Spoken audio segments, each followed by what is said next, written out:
السلام علیکم sir. My name is Muhammad Ismail and I am a student. Sir میرا یہ سوال تھا کہ قرآن میں آتا ہے کہ دو لوگوں کے لیے قتل کی سزا سنائی گئی ہے. ایک جو فساد فی الارض کرے اور دوسرا جو کسی کا قتل کرے. لیکن جب ہم احادیث کا معائنہ کرتے ہیں تو ہمیں ایک دوسری ٹائپ بھی ملتی ہے کہ جو مرد اور عورت شادی شدہ زنا کریں تو ان کے لیے بھی قتل کی سزا ہے. تو ہمیں کس چیز کو ماننا چاہیے؟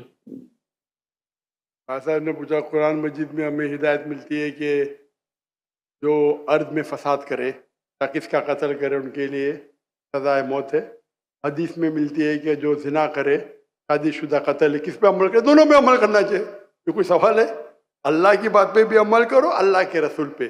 قرآن کیا آتی اللہ رسول رسول.